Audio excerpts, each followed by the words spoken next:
En los videos y unidades anteriores estuvimos abordando el estudio de la economía desde un enfoque microeconómico. A partir de este video vamos a comenzar a analizarla desde un enfoque macroeconómico.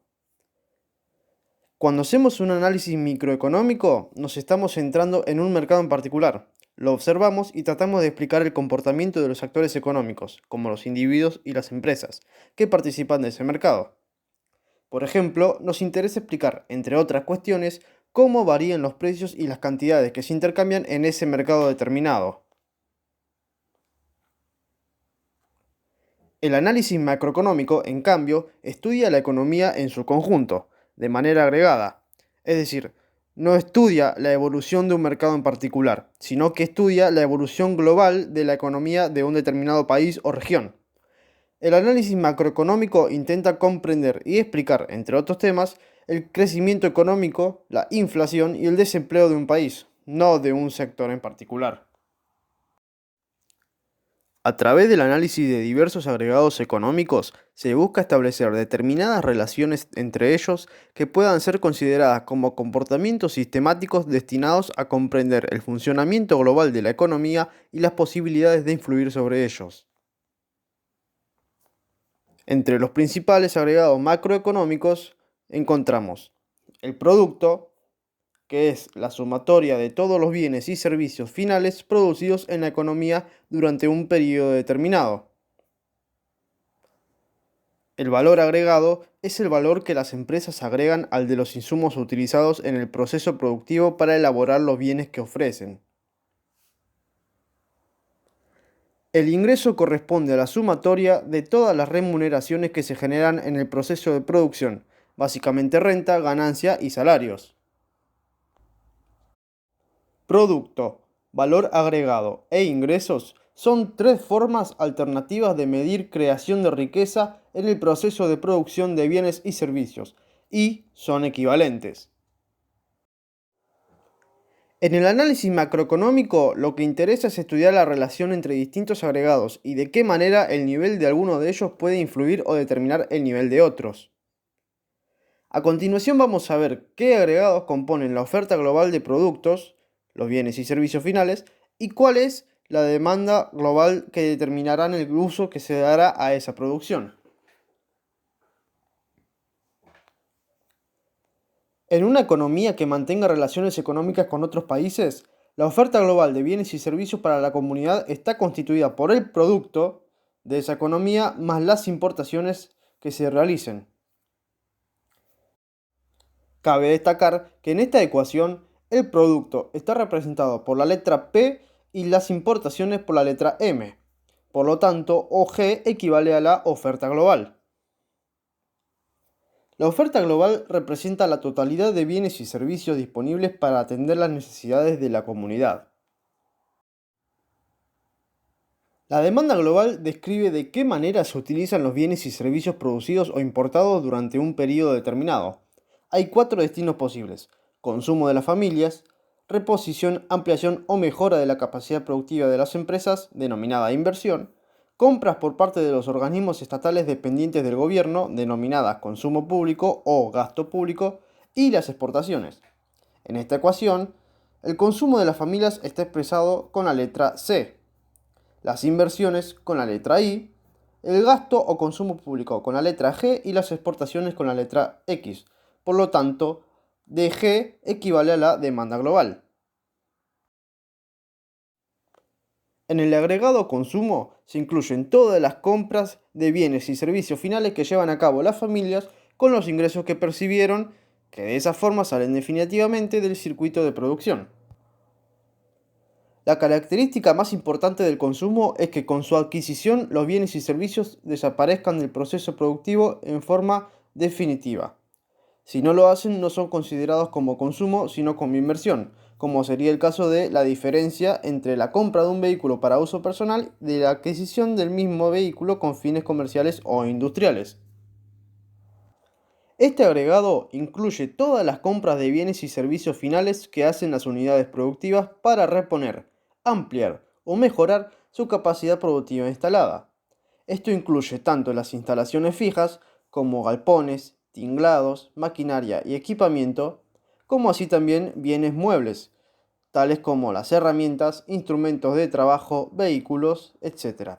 Además, también se incluyen los servicios complementarios de esas adquisiciones, como instalación y puesta a punto de máquinas, pintura de edificios, exploración de yacimientos, etc.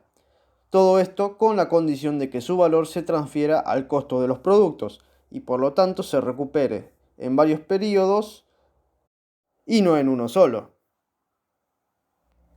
Este agregado comprende todas las compras de los organismos estatales de bienes y servicios destinados a la prestación de servicios públicos a la población, incluyendo el pago de sueldos al personal estatal y la compra de todo tipo de insumos materiales e inmateriales.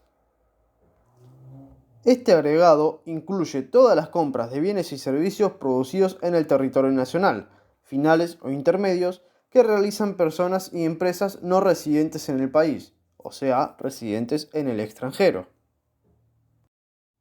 Ahora bien, habiendo definido los principales agregados macroeconómicos, corresponde establecer en qué consiste y qué objetivo tiene el análisis de la relación entre ellos. Para eso se parte de lo que se denomina identidad macroeconómica fundamental, entre la oferta y la demanda globales de la economía, la que se expresa como: es importante entender qué significa esta igualdad.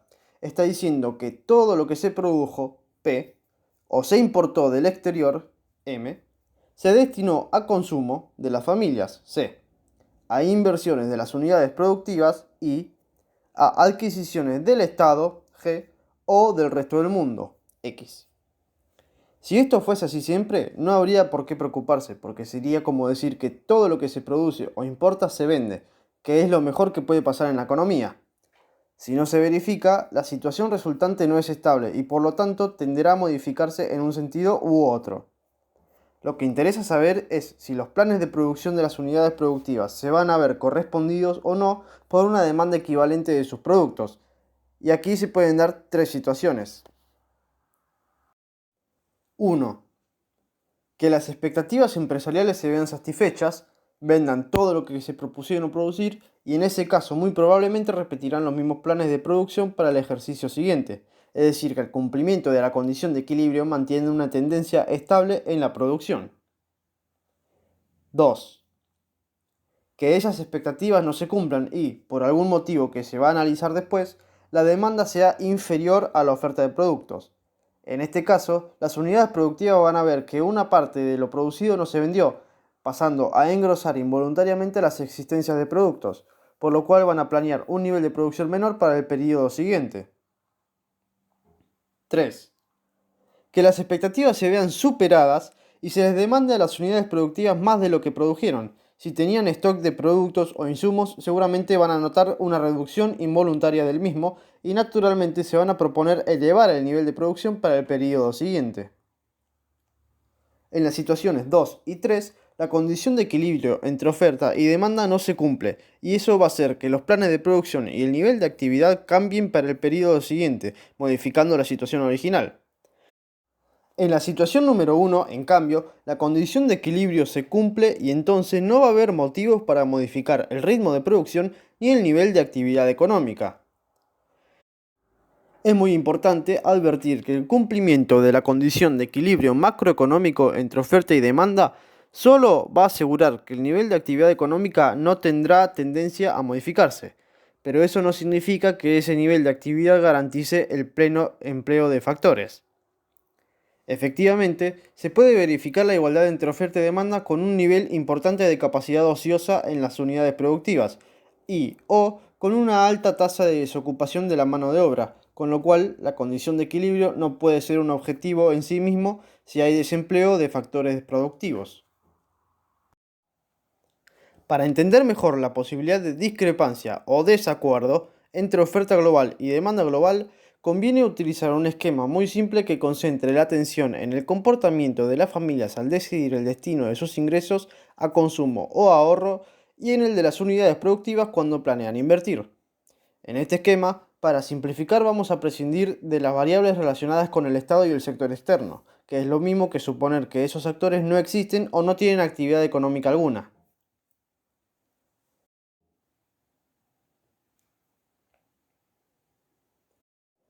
El producto equivale al ingreso. Si al ingreso le deducimos el consumo, queda el ahorro, A. Es decir, P menos C es igual a A. Por lo tanto, producción menos consumo es igual a ahorro. Entonces, ahorro es igual a inversión. Para que haya equilibrio macroeconómico entre la oferta y la demanda, el ahorro tiene que ser igual a la inversión. Si el ahorro es mayor a la inversión, van a quedar productos sin vender, ya que el ahorro es una filtración del consumo, es decir, en la medida que se ahorra una parte del ingreso, se resigna parte del consumo. Por lo tanto, aumentarán involuntariamente las existencias de las unidades productivas, y estas van a planear producir menos en el periodo siguiente. Se va a producir una tendencia recesiva en la economía. En cambio, si el ahorro es menor a la inversión, la demanda va a ser mayor a la oferta. Van a disminuir las existencias involuntariamente y las unidades productivas van a planear un gasto mayor para el próximo periodo. Entonces se va a producir una tendencia expansiva en la economía.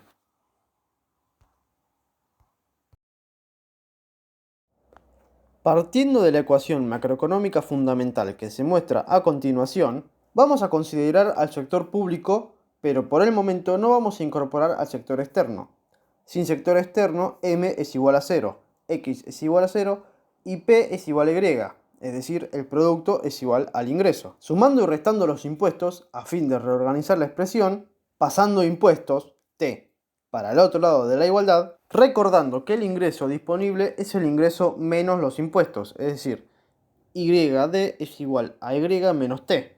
Pasando C para el otro lado de la igualdad, lo que no se consume del ingreso disponible se ahorra, es decir, Y sub D menos C es igual a A. Pasando I para el otro miembro obtenemos... Esta es la nueva condición de equilibrio macroeconómico con la presencia del Estado como actor económico. Ahora, si los planes de ahorro de la familia son mayores que los de inversión productiva de las unidades productivas, no necesariamente va a haber una tendencia recesiva en la economía. Eso no sucedería si el Estado gasta más de lo que recauda por un valor similar al exceso de ahorro, o sea, si tiene un déficit fiscal equivalente. Análogamente, si la situación fuese inversa con planes de inversión superiores a los de ahorro y la economía se encontrase en pleno empleo de sus factores productivos, para evitar una presión de demanda excesiva, el Estado debería recaudar más de lo que gasta en forma equivalente, incurriendo en superávit fiscal para eso. Pero también podría verificarse la igualdad entre planes de ahorro e inversión con desempleo de los factores productivos. En ese caso, el Estado podría estar interesado en romper esa situación de equilibrio macroeconómico de manera expansiva, incurriendo en déficit fiscal para aumentar la demanda global y con ello el nivel de actividad económica, hasta alcanzar el pleno empleo. Ahora sí, aparece entonces un nuevo instrumento de política económica para estimular el pleno empleo a través de la política fiscal. Con el mismo razonamiento, si hubiera exceso de planes de inversión sobre los de ahorro, con pleno empleo de factores productivos, el Estado debería compensarlo con un superávit fiscal equivalente para enfriar, entre comillas, la demanda. Lo que no tendría sentido es procurar superávit o equilibrio fiscal cuando hay elevado desempleo. Vamos a incorporar al análisis al sector externo.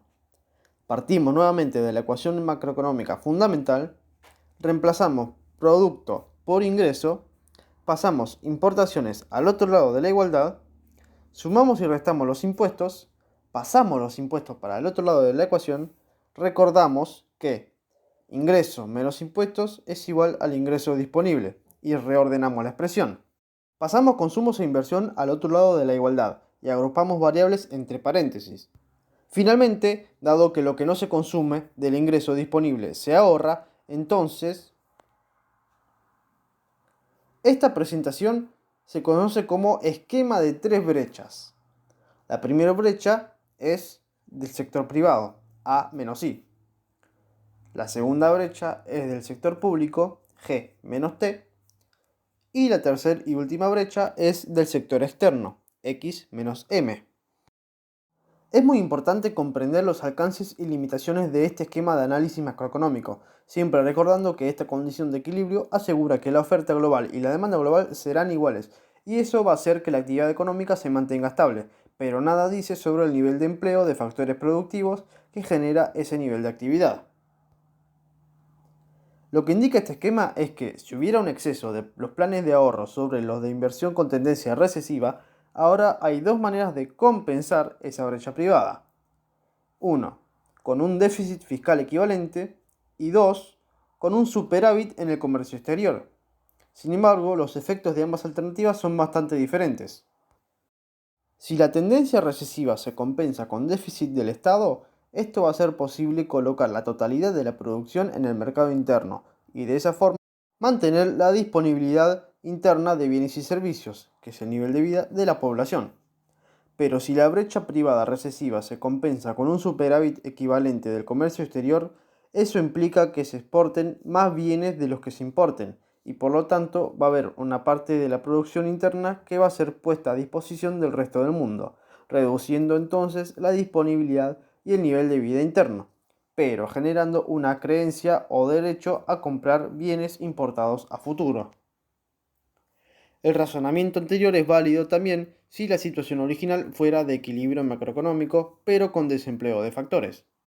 La expansión de la demanda global por déficit fiscal no tiene el mismo efecto final que la misma expansión por el lado del superávit comercial externo desde el punto de vista de la disponibilidad interna de bienes, ya que en ese último caso el incremento de la actividad económica y de la producción sería para abastecer al resto del mundo. Pero hay una cuestión adicional que no es nada menor, y es que las brechas internas privada y pública se expresan y saldan en moneda doméstica, es decir, la moneda nacional, que en nuestro caso es pesos, mientras que la externa se salda solo en moneda extranjera.